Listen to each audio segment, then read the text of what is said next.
Fala galera, tudo bem com vocês? Tá começando mais um Master Crash. Fala galera, beleza? Hoje a aula é de Química. Hoje nós vamos falar sobre dispersões. Uma dispersão é uma mistura homogênea ou heterogênea entre duas ou mais substâncias. É composta por dispersantes e dispersos. Os dispersantes são o meio onde os dispersos serão dissolvidos, e os dispersos serão o que são dissolvidos. Numa comparação, os dispersos seriam como os solutos, e o dispersante seria como o solvente. Como por exemplo, na água açucarada, o disperso é o açúcar e o dispersante é a água. Na água barrenta, o disperso é a terra e o dispersante é a água. O ar úmido, o disperso é a água e o dispersante é o ar. Certo? Então nem sempre o dispersante vai ser a água. E nem sempre vai ser no estado líquido também. Importante anotar isso. Dentro das dispersões, nós vamos ter três classificações básicas: as soluções, as dispersões coloidais ou simplesmente coloides e as suspensões. A solução ou solução verdadeira vai ter uma única fase, ou seja, a olho nu é impossível distinguir as duas fases dela. A gente fala que é composto por partículas menores que 1 nanômetro. Nanômetro, que é uma unidade muito pequena do metro, ou seja, ela é invisível ao olho nu. Não dá para separar a olho nu as partículas dessa solução, que é a solução verdadeira. Ou seja, as soluções são misturas homogêneas, como por exemplo o cloreto de sódio dissolvido na água, que é no caso o nosso soro fisiológico, certo? Não é possível identificar duas fases ou mais, temos só uma visível a olho nu, certo? Nem mesmo com microscópio é possível ver as partículas de uma solução verdadeira. Já os coloides são dispersões em que o tamanho das partículas varia entre 1 nanômetro e 100 nanômetros. E a olho nu, ela aparenta ter uma fase só. Mas ao observar no microscópio, nós podemos identificar partículas dispersas ali no ambiente. Nós temos como exemplos de coloides a gelatina, maionese, sangue, neblina, leite, etc. Por último, nós temos as suspensões, que são as misturas que têm partículas maiores de 100 nanômetros. Ou seja, elas podem ser vistas a olho nu, no máximo com microscópio bem fajuto, um microscópio bem comum. Como as partículas são bem maiores, nós podemos claramente ver a diferença de fases na mistura. Dá para separar até mesmo com um filtro comum, coador de café, etc. E são classificados como misturas heterogêneas, que possuem duas fases. Nós temos como exemplo a poeira no ar, a água na areia, a água e terra, etc. Nas dispersões coloidais, nós podemos observar o efeito Tyndall, que é o espalhamento de luz pelo corpo coloidal. Esse efeito é causado porque os raios de luz se espalham pelas partículas que são maiores em um coloide, certo? Como nós podemos observar, os raios de luz sendo espalhados na poeira, por exemplo. Os raios do sol mesmo ao amanhecer ou do farol dos carros. Ou na fumaça, por exemplo, que também é um coloide. As luzes batendo na fumaça de uma boate, etc. Agora nós vamos falar um pouco sobre as soluções. Classificação delas. Nós temos várias classificações. A primeira classificação delas é quanto ao estado físico da solução. As soluções podem ser divididas em sólidas, líquidas ou gasosas. Na solução sólida, o estado físico dos solventes é sólido, como por exemplo o ouro 18 quilates, que é formado por ouro, cobre e prata, onde o ouro é solvente e o cobre e a prata são os solutos. A solução líquida ocorre quando o solvente está no estado líquido, como por exemplo o soro fisiológico, que é uma solução de água e cloreto de sódio, que é o sal de cozinha. Uma solução é gasosa quando o solvente é gasoso, como por exemplo o ar atmosférico, que é composto por oxigênio e muitos outros mais. Nesse caso, o solvente é o nitrogênio, porque é o gás em maior quantidade no ar atmosférico.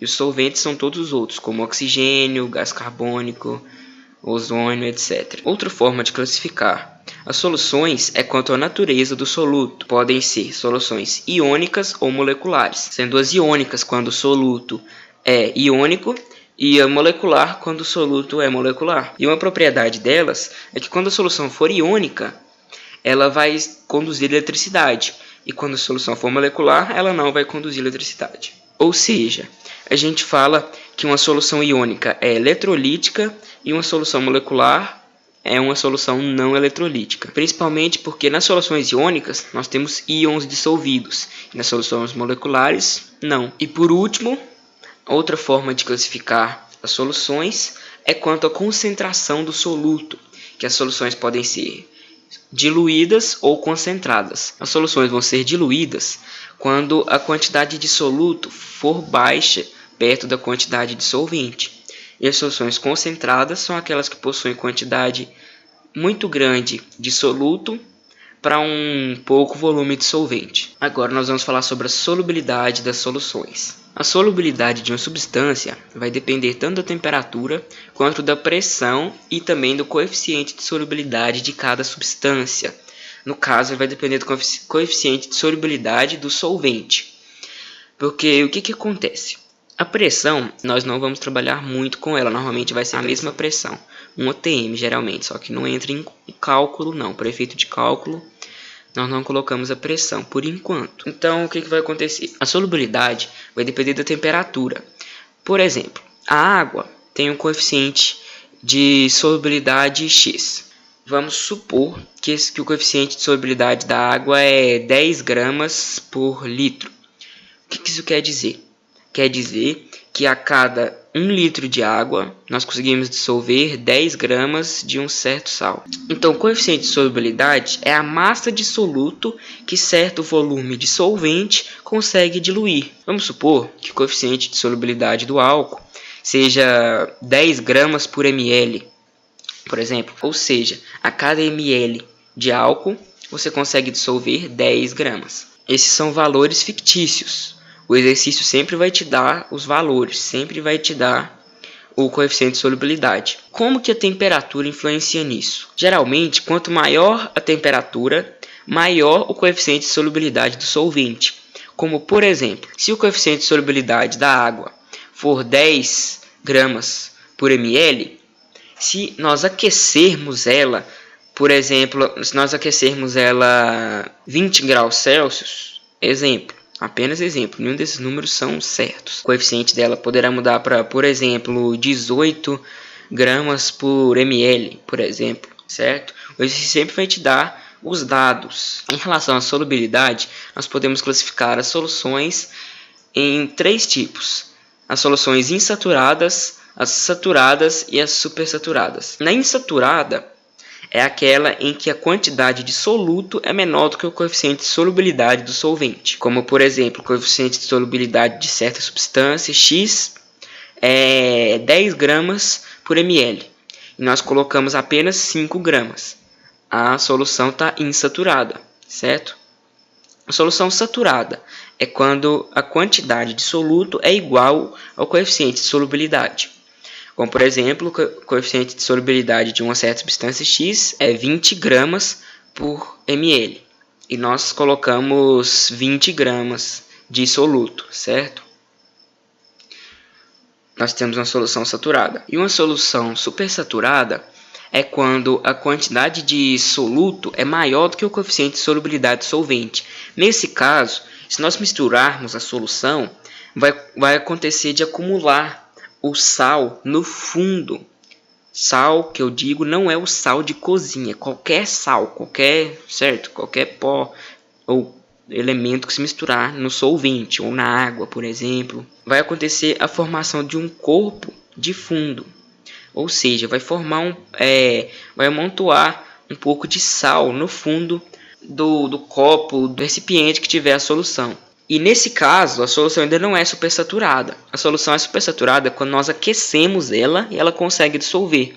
Ou seja, ela conseguiu dissolver uma quantidade de soluto maior do que ela conseguiria, somente porque nós aumentamos a temperatura, ou seja, ela está super saturada, ela dissolveu mais do que ela conseguiria dissolver numa temperatura comum, certo? Dentro da solubilidade, como eu já falei antes, a temperatura varia o coeficiente de solubilidade dos solventes, e para isso nós temos gráficos que indicam essa variação. Para analisarmos ele é muito fácil, como por exemplo, esse gráfico de solubilidade do KNO3. Nós temos a massa de KNO3 que pode ser dissolvida em 100 gramas de água e embaixo nós temos a temperatura. Ou seja, se nós pegarmos, por exemplo, o ponto onde nós adicionamos 60 gramas de KNO3 em 100 gramas de água, a solução precisa estar a 40 graus de temperatura, certo? Para conseguir saturar. Se, por exemplo, nós acrescentarmos a maior quantidade de KNO3 na água, ou seja, subirmos o valor desse ponto em linha reta, a solução vai ser uma solução super saturada, porque na mesma temperatura nós vamos colocar mais quantidade de solutos, ou seja, vai sobrar um corpo de fundo que vai virar a solução super saturada depois. E se nós abaixarmos esse ponto, nós vamos ter uma solução insaturada. Por quê? Nós vamos colocar menos quantidade de soluto do que aquela temperatura consegue dissolver na substância, certo?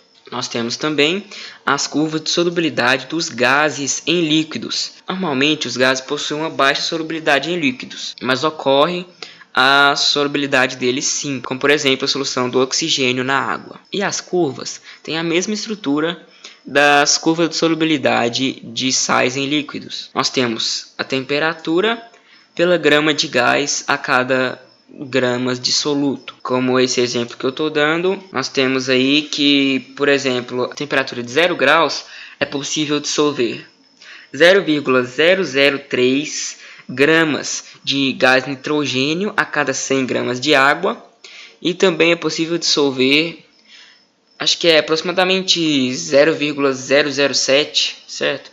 0,007 gramas de oxigênio, de gás oxigênio, a cada 100 gramas de água. Só análise de gráfico mesmo, tá? Ele vai te dar os pontos em comum para você analisar o gráfico e fazer o exercício, certo? Vamos falar agora de concentração e densidade. A concentração, ou concentração comum, é a quantidade de massa do soluto dissolvida em um volume padrão de solução. E a unidade da concentração é em gramas por litro, já que nós estamos dividindo a massa, que é em gramas, por o volume em litro, certo? A densidade é a relação entre a massa total e o volume. A diferença da densidade para a concentração é que na concentração é a massa do soluto sobre o volume total da solução. Já na densidade, nós temos a relação entre a massa total da solução e o volume total da solução, que vai dar a densidade total. No de cima nós vamos ter a concentração, no caso a concentração de soluto na substância, certo? Nós vamos ter também o título. O título é a relação entre alguma característica do soluto e alguma característica da solução no geral.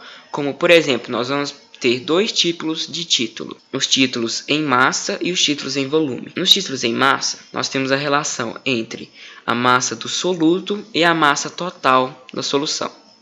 Nos títulos em volume, nós vamos ter o volume do soluto sobre o volume total da solução. E a diferença do título para a densidade e a concentração é que no título nós vamos trabalhar ou só com massas ou só com volumes.